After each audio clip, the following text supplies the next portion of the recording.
Let's mic आज का अखबार। नमस्कार, लेट्स माइक में आपका स्वागत है। आज का अखबार के साथ मैं राखी जैन। द न्यूयॉर्क टाइम्स प्रकाशित लेख जनरल डोहानियो की विदाई एक निर्णायक मोड़ है। इसमें लेखक अमेरिकी सेना में हो रहे राजनीतिक हस्तक्षेप को लेकर गंभीर चिंता जताता है। लेख का तर्क है कि जनरल क्रिस्टोफर डोनाह्यू का पद छोड़ना सिर्फ एक वरिष्ठ अधिकारी का जाना नहीं है, बल्कि उस प्रक्रिया का प्रतीक है जिसमें ट्रंप प्रशासन और रक्षा मंत्री पीट हेग्सेथ सेना के शीर्ष नेतृत्व को राजनीतिक कसौटी पर परख रहे हैं। लेख की शुरुआत अफगानिस्तान से अमेरिकी सेना की वापसी की उस ऐतिहासिक तस्वीर से होती है जिसमें जनरल डोनाह्यू आखिरी अमेरिकी सैनिक के रूप में विमान में सवार होते दिखाई देते हैं। लेखक याद दिलाता है कि काबुल से अराजक निकासी के दौरान डोनाह्यू ने हालात को संभालने में महत्वपूर्ण भूमिका निभाई थी। उनके सैन्य करियर को बेहद सफल माना जाता है। उन्होंने डेल्टा फोर्स का नेतृत्व किया, आईएसआईएस के खिलाफ अभियानों की भूमिका निभाई और यूक्रेन की सैन्य रणनीति में भी योगदान दिया। इसलिए लेखक के अनुसार उन्हें अयोग्यता या किसी गलती की वजह से नहीं, बल्कि राजनीतिक कारणों से निशाना बनाया गया लगता है। एक का बड़ा आरोप यह है कि ट्रंप प्रशासन सेना में तथाकथित वोक विचारधारा को खत्म करने के नाम पर उन अधिकारियों को हटाने में लगा है जो पेशेवर रूप से सफल रहे हैं, लेकिन राजनीतिक रूप से सत्ता के पसंदीदा नहीं माने जाते। लेखक याद दिलाता है कि डोनाह्यू ने कभी सार्वजनिक रूप से कहा था कि सेना का ध्यान युद्ध की तैयारी पर है, वोक ने इस पर नहीं। संभव है कि यही बात भी उनके खिलाफ गई हो। इसके बाद लेख अमेरिकी रक्षा नेतृत्व की आलोचना करता है। लेखक का कहना है कि हाल के महीनों में सेना से जुड़े कई फैसलों ने उसकी पेशेवर साख को नुकसान पहुंचाया है।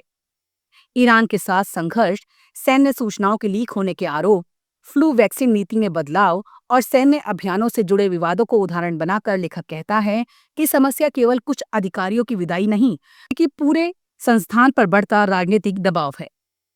लेख का सबसे महत्वपूर्ण संदेश ये है कि लोकतंत्र में सेना की ताकत उसकी राजनीतिक निष्पक्षता और पेशेवर योग्यता से आती है।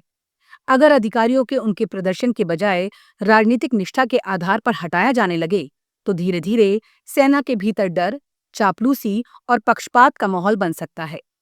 इससे न केवल सेना की कार्यक्षमता प्रभावित होगी, बल्कि जनता का उस पर भरोसा भी कमजोर पड़ सकता है। अंत में लेखक चेतावनी देता है कि अमेरिकी सेना अभी भी एक मजबूत संस्था है, लेकिन किसी भी संस्था की मजबूती की भी एक सीमा होती है। अगर राजनीतिक नेतृत्व लगातार पेशेवर सैन्य अधिकारियों को किनारे करता रहा, तो इसका असर केवल कुछ जनरलों के करियर पर सीमित नहीं रहेगा, बल्कि अमेरिकी सेना के मनोबल, ईमानदारी और लोकतांत्रिक चरित्र पर भी पड़ेगा। कुल मिलाकर ये लेख जनरल डोनाह्यू के बहाने अमेरिकी सेना के बढ़ते राजनीतिकरण और उसके संभावित खतरों पर गंभीर चेतावनी देता है। द गार्जियन में प्रकाशित संपादकीय ब्रिटेन में अमेरिकी सैन्य न्याय व्यवस्था, एक चिंताजनक हमले का मामला खतरे की घंटी है। इसमें एक ऐसे मामले के बहाने बड़ा सवाल उठाया गया है कि जब ब्रिटेन की धरती पर कोई अपराध होता है, तो आखिर न्याय किसके कानून के तहत होना चाहिए, ब्रिटेन के या अमेरिका के। संपादकीय की शुरुआत सारा स्टील नाम की एक ब्रिटिश महिला के मामले से होती है। उनका आरोप है कि 2023 में एक अमेरिकी वायुसेना कर्मी ने उनके साथ गंभीर यौन और शारीरिक हिंसा की।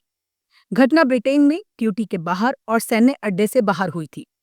सामान्य तौर पर ऐसे मामले की सुनवाई ब्रिटिश अदालत में होनी चाहिए थी, लेकिन इसकी जांच और मुकदमा अमेरिकी सैन्य न्याय प्रणाली के तहत चला। आरोपी को कुछ आरोपों में दोषी ठहराया गया, लेकिन यौन हमले जैसे गंभीर आरोपों से बरी कर दिया गया। पीड़िता का कहना है कि पूरी प्रक्रिया उनके लिए अपमानजनक और मानसिक रूप से बेहद कठिन रही। लेख का मुख्य तर्क यह है कि 1951 के एक समझौते के तहत अमेरिका को अपने सैन्य कर्मियों के मामलों में कुछ विशेष अधिकार मिले हुए हैं, लेकिन व्यवहार में अमेरिकी सैन्य प्रशासन इन अधिकारों का दायरा कहीं ज्यादा बढ़ाकर इस्तेमाल कर रहा है। कई ऐसे मामले जिनका अमेरिकी सेना से सीधा संबंध नहीं था और जिनमें पीड़ित ब्रिटिश नागरिक थे, उन्हें भी अमेरिकी कोर्ट मार्शल में भेज दिया गया। सवाल ये है कि क्या ब्रिटिश पुलिस और अभियोजन एजेंसियां इतनी आसानी से अपने अधिकार क्षेत्र से पीछे हट जाती हैं? संपादकीय कहता है ये व्यवस्था अमेरिका के हितों की तो रक्षा करती है, क्योंकि वो अपने सैनिकों पर खुद नियंत्रण बनाए रखता है। लेकिन इससे ब्रिटेन के नागरिकों और न्याय व्यवस्था के हितों की रक्षा होती दिखाई नहीं देती, खासकर तब जब मुकदमों की प्रक्रिया पारदर्शी ना हो, पीड़ितों की राय ना ली जाए और फैसलों की सार्वजनिक निगरानी भी संभव ना हो। लेख आगे सुझाव देता है कि ब्रिटिश सरकार को ऐसे मामलों में ज्यादा सतर्क होना चाहिए।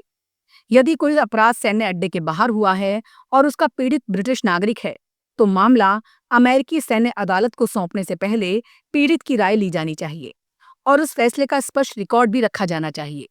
साथ ही ऐसे मामलों का सार्वजनिक विवरण उपलब्ध होना चाहिए ताकि जवाबदेही बनी रहे। कुल मिलाकर ये संपादकीय केवल एक आपराधिक मामले की चर्चा नहीं करता, बल्कि ये सवाल उठाता है कि ब्रिटेन में मौजूद अमेरिकी सैन्य ठिकानों और उनके विशेष अधिकारों पर लोकतांत्रिक निगरानी कितनी है। लेख का संदेश है कि मित्र देशों के बीच सहयोग अपनी जगह है, लेकिन न्याय, पारदर्शिता और पीड़ितों के अधिकारों से समझौता नहीं होना चाहिए। अगर ब्रिटेन अपनी धरती पर होने वाले अपराधों को लेकर खुद जवाबदेह नहीं रहेगा, तो लोगों का भरोसा न्याय व्यवस्था पर कमजोर पड़ सकता है। अल जजीरा में प्रकाशित लेख, वेनेजुएला के भूकंपों ने राष्ट्रपति डेल्सी रोड्रिगेज को कैसे झकझोर दिया। इसमें बताया गया है कि हाल ही में आए विनाशकारी भूकंप सिर्फ एक प्राकृतिक आपदा नहीं रहे, बल्कि उन्होंने वेनेजुएला की राजनीति, प्रशासन और सरकार की क्षमता पर भी बड़े सवाल खड़े कर दिए हैं। लेख कहता है कि भूकंप के तुरंत बाद लोगों में दुख और सदमे का माहौल था, लेकिन जैसे जैसे राहत और बचाव कार्यों में देरी दिखाई देने लगी, वैसे वैसे गुस्सा बढ़ने लगा। हजारों लोगों की मौत और बड़ी संख्या में लापता लोगों के बीच स्थानीय लोग आरोप लगा रहे हैं कि सरकार समय पर मदद नहीं पहुंचा सकी। कई जगहों पर लोग खुद अपने हाथों से मलबा हटाकर लोगों को खोज रहे हैं। प्रभावित इलाकों से आने वाली आवाज यही है कि अंतर्राष्ट्रीय राहत दल तो पहुंचे, लेकिन सरकारी तंत्र उतनी तेजी से सक्रिय नहीं दिखा। लेख के अनुसार ये संकट अंतरिम राष्ट्रपति डेल्सी के लिए अब तक की सबसे बड़ी परीक्षा बन गया है। निकोलस मादुरो के सत्ता से हटने के बाद सिर्फ 6 महीने पहले उन्होंने सत्ता संभाली थी। ऐसे में आपदा उनके नेतृत्व और प्रशासनिक क्षमता की पहली बड़ी कसौटी बन गई है। आलोचकों का कहना है कि वेनेजुएला की आर्थिक बदहाली, भ्रष्टाचार और वर्षों की कुप्रबंधन ने आपदा प्रबंधन की संस्थाओं को पहले ही कमजोर कर दिया था और भूकंप ने उसी कमजोरी को उजागर कर दिया। लेख ये भी बताता है कि लोगों का गुस्सा सिर्फ राहत कार्यों को लेकर नहीं है, बल्कि इस बात को लेकर भी है कि सरकार ने प्रभावित क्षेत्रों में आवाजाही और मीडिया की पहुंच पर नियंत्रण रखा। कई नागरिकों और सामाजिक संगठनों का आरोप है कि सरकार पारदर्शिता से बच रही है। वहीं कुछ लोगों ने सवाल उठाया कि जिस सेना को राजनीतिक प्रदर्शनों को नियंत्रित करने के लिए तुरंत तैनात किया जाता था, वही सेना इस मानवीय संकट में अपेक्षाकृत कम दिखाई दी। अल जजीरा का विश्लेषण ये भी है कि इस आपदा का राजनीतिक असर दूरगामी हो सकता है। बहुत से लोग मानते हैं कि भूकंप से हुई तबाही सिर्फ प्रकृति की वजह से नहीं, बल्कि वर्षों से खराब निर्माण, कमजोर निगरानी और सरकारी लापरवाही की वजह से भी इतनी बड़ी बनी। इसलिए जनता का एक हिस्सा इस त्रासदी की जिम्मेदारी सत्तारूढ़ समाजवादी नेतृत्व पर भी डाल रहा है। हालांकि लेख का दूसरा पक्ष ये भी है कि बड़े पैमाने पर आने वाली अंतर्राष्ट्रीय सहायता डेल्सी के लिए अवसर भी बन सकती है। यदि सरकार राहत और पुनर्निर्माण को प्रभावी ढंग से संभालती है, तो वो अपनी राजनीतिक स्थिति मजबूत कर सकती है। लेकिन अगर भ्रष्टाचार, पक्षपात और कुप्रबंधन के पुराने आरोप फिर सामने आते हैं, तो इस संकट उनकी लोकप्रियता को और कमजोर कर सकता है। कुल मिलाकर ये लेख कहना चाहता है कि वेनेजुएला में आया भूकंप केवल इमारतों को नहीं गिरा रहा, बल्कि सरकार की विश्वसनीयता, प्रशासनिक क्षमता और राजनीतिक भविष्य की भी परीक्षा ले रहा है। प्राकृतिक आपदा ने उन पुरानी समस्याओं को उजागर कर दिया है जो वर्षों से देश के भीतर जमा थीं।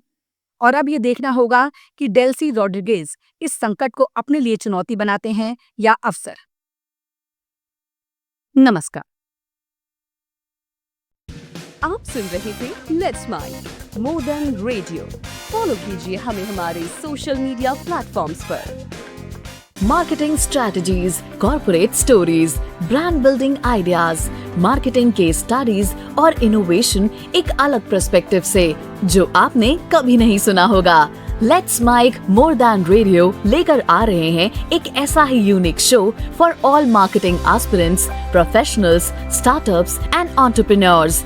every Saturday at 11 a.m. The Marketing Show with Dr. Shekhar Trivedi, streaming exclusively